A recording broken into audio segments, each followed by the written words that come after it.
বিসমিল্লাহির রহমানির রহিম। সুপ্রিয় শিক্ষার্থীরা, আসসালামু আলাইকুম। আশা করি তোমরা সবাই ভালো আছো।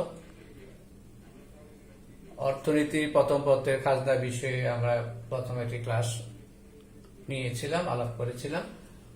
ওখানে খাজনার সংজ্ঞা আলাপ করেছি, খাজনা উদ্ভবের কারণ সম্পর্কে বলেছি, খাজনার প্রচলিত দুটি তত্ত্ব, রিকার্ডোর খাজনা তত্ত্ব, খাজনার আধুনিক তত্ত্ব আমরা আলাপ করেছিলাম। রিকার্ডোর খাজনা তত্ত্ব।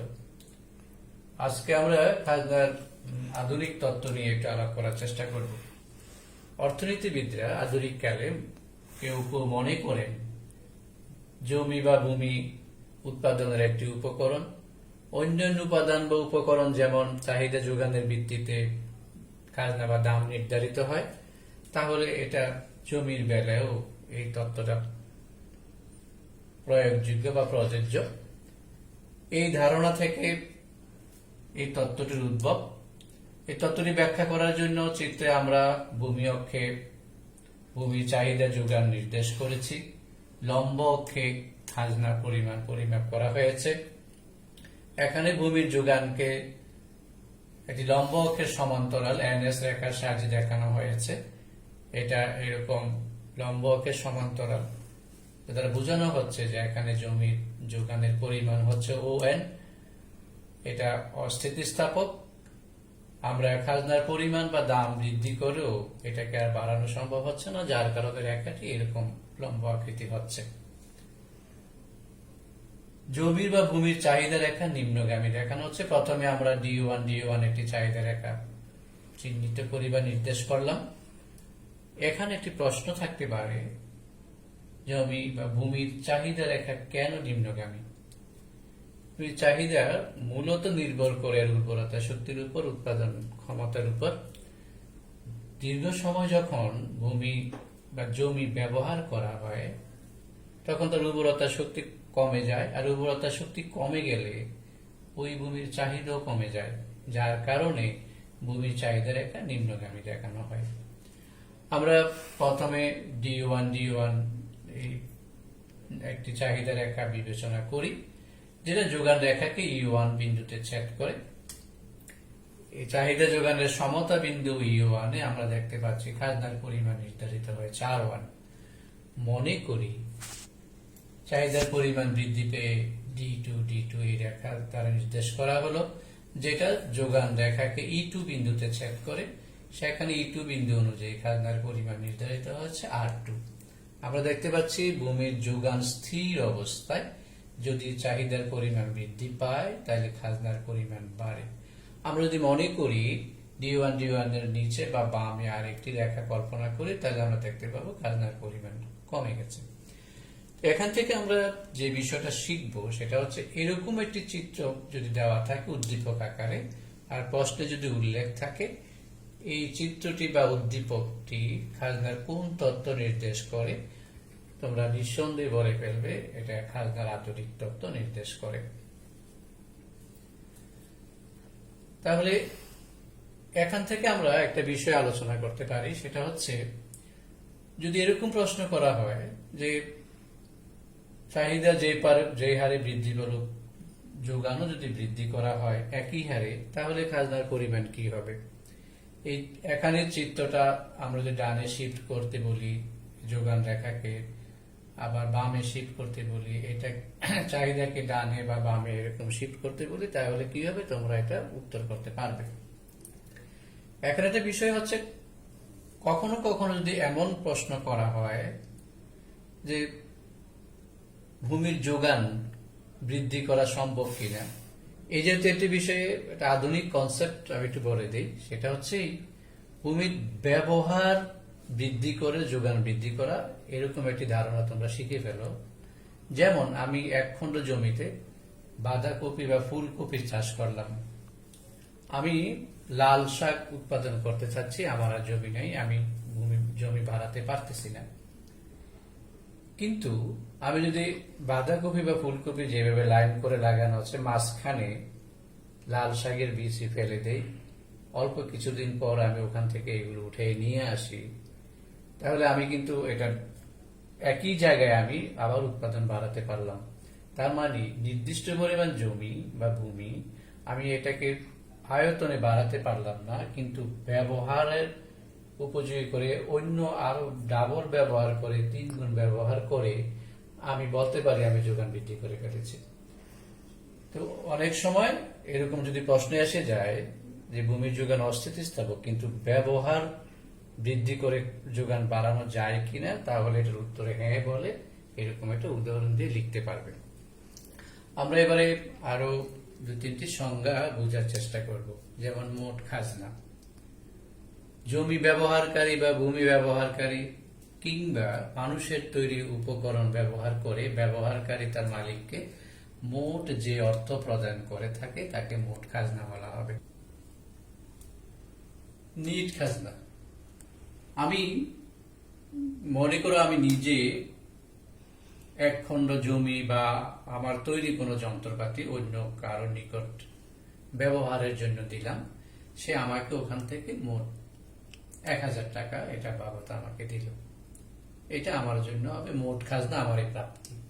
কিন্তু আমার যদি এই সবটা টাকা আমার পকেটে আনার সুযোগ না থাকে, আমি যদি ওই সম্পদ বা জমি বা ভূমি কেনার জন্য ঋণ নিয়ে থাকি, ওটার সুদ বাবদ প্রদান করতে হয়, রক্ষণাবেক্ষণ বাবদ প্রদান করতে হয়, এটার পাহারা দেওয়ার জন্য লোকজনকে টাকা প্রদান করতে হয়। অর্থাৎ মোট খাজনা হিসাবে যে 1000 টাকা পেলাম, এখান থেকে আমার অন্যান্য খরচ বাবদ কিছু টাকা দিয়ে দিতে হইল। কথার কথা এই বাবদ 300 টাকা আমার কাছ থেকে চলে গেল, তাহলে আমার পকেটে ওই 1000 টাকা আর আসবে না, আর থাকবে মাত্র 700 টাকা। তাহলে 300 টাকা বাদ দেওয়ার পর বাকি যেটা থাকবে এটার নাম হবে নিট খাজনা। এটাকে অর্থনৈতিক খাজনা হিসেবে আখ্যায়িত করা হয়। পরীক্ষাতে যদি এরকম একটি মোট খাজনার পরিমাণ দেওয়া থাকে আর ওখান থেকে বিভিন্ন খরচ বাবদ প্রদান করার কিছু অর্থের পরিমাণ উল্লেখ থাকে, তাহলে একেবারে সহজেই তোমরা নিট খাজনা বের করতে পারবে। মোট খাজনা থেকে ওই পর্যায়ে অর্থগুলো বাদ দিয়ে দিলে যা থাকবে ওইটা নিট খাজনা হয়ে যাবে। এখানে আরেকটা কনসেপ্ট আছে, সেটা হচ্ছে অনুপার্জিত আয়। অনুপার্জিত আয়টা উত্তর করার জন্য যে বিষয়টা মনে রাখা জরুরি সেটা হচ্ছে অনুপার্জিত আয় এই কনসেপ্টটি ভূমির সাথে জড়িত। আমি এক খণ্ড জমি 30,000 টাকা দিয়ে কিনে রাখলাম আরো 5 বছর আগে কোন এক জায়গায়, বর্তমানে ওখানে একটি বিশ্ববিদ্যালয় স্থাপিত হলো। তাহলে বিশ্ববিদ্যালয় স্থাপিত হওয়ার কারণে ওই আমার ক্রয়কৃত জমিটি এখন অনেকেই কিনতে চাইবে, এখানে দোকান করতে চাইবে অথবা বিল্ডিং করে ভাড়া দেওয়ার উদ্দেশ্যে কিনতে চাইবে। এই সকল কারণে আমার জমির দাম আরো 3 গুণ বেড়ে গেল। আমি বলেছিলাম 30,000 টাকা দিয়ে, কথার কথা 30,000 টাকা দিয়ে কিনে রেখেছিলাম, এখন এটার দাম হলো 1 লক্ষ টাকা। এই যে 70,000 টাকা আমি বাড়তি পেলাম, এই বাড়তি পাওয়ার ক্ষেত্রে আমার কোন রকমের অবদান নাই। শুধুমাত্র আমার এই জমি বা ভূমির পাশে বিশ্ববিদ্যালয় স্থাপন হওয়ার কারণেই আমার এই বাড়তি আয়টা হয়েছে, আমার কোনো অবদান নাই। এই 70,000 টাকাকেই অনুপার্জিত আয় বলা হবে। আমার এই জমির পাশে দিয়ে যদি একটি গ্যাস লাইন চলে যায়, আগে বৈদ্যুতিক লাইন ছিল না, এখন হয়ে গেল, পাশে ইপিজেড স্থাপিত হলো, এই সকল কারণে আমার এখান থেকে জমির দাম বৃদ্ধি পেয়ে বাড়তি আয় হলো। এই বাড়তি আয়টাতে আমার কোনো অবদান নাই, অন্য কারণে হয়েছে, এই জন্য আমার এই বাড়তি আয়টাকে অনুপার্জিত আয় বলে। আমি আরেকটু সংক্ষেপে বলে দেই, সেটা হচ্ছে অনুপার্জিত আয় কনসেপ্টটি জমি বা ভূমির সাথে সম্পর্কিত। আমার এখানে বাড়তি আয় হবে, তবে যার আয় হবে বা যিনি মালিক তার ব্যক্তিগত কোনো অবদান এখানে নেই, অন্য কোনো কারণে অবকাঠামোগত উন্নয়ন, যোগাযোগ ব্যবস্থার উন্নয়ন, শক্তি সম্পদের সম্প্রসারণ ইত্যাদি কারণে যদি বাড়তি আয় হয়, এটাকে আমরা অনুপার্জিত আয় বলবো। তারপরে আমরা একটি গুরুত্বপূর্ণ সংজ্ঞা শিখব, সেটা হচ্ছে নিম খাজনা কাকে বলে। আমরা এই পর্যন্ত আলাপ করেছি খাজনা শব্দটি বললেই জমির সাথে সম্পর্কিত আলাপ করেছি। নিম খাজনা, এখানে খাজনা শব্দটি সম্পৃক্ত আছে, তবে মনে রাখার সুবিধার্থে বলছি নিম খাজনা জমির সাথে সম্পৃক্ত না। নিম খাজনা কনসেপ্টটি হচ্ছে মানুষের তৈরি যন্ত্রপাতি উপকরণের সাথে। স্বল্পকালে মানুষের তৈরি যন্ত্রপাতি বা উপকরণ যা উৎপাদনের কাজে লাগে, এইগুলোর অস্থিতিস্থাপক যোগানের জন্য চাহিদা যদি বেড়ে যায়, তাহলে অতিরিক্ত যে আয় হয় তাকে নিম খাজনা বলে। যেমন যদি আমার এলাকায় একটি রাস্তা পাকা করার কাজ চলতেছে, একজন ঠিকাদার কাজ পেয়েছেন, 30শে জুনের মধ্যে কাজ শেষ করতে হবে। আবার তোমরা কোন একজন স্টুডেন্ট মনে করো পাশের গ্রামে, তাও একটি রাস্তা কাজ হচ্ছে, সময় চলে যাচ্ছে, যারা ঠিকাদার আছেন ওনারা পাশে সড়ক ও জনপদ বিভাগ থেকে রাস্তাটি সমান করার রুলার ভাড়া আনেন। ওই সময় তাড়াহুড়া করে অনেক কন্ট্রাক্টর ওনাদের কাছে এগুলো ভাড়া আনার জন্য যাচ্ছেন, কিন্তু ওনারা দিতে পারতেছেন না, কন্ট্রাক্টর ওনাদেরকে পিড়াপিড়ি করতেছেন, আমাকে দিতে হবে।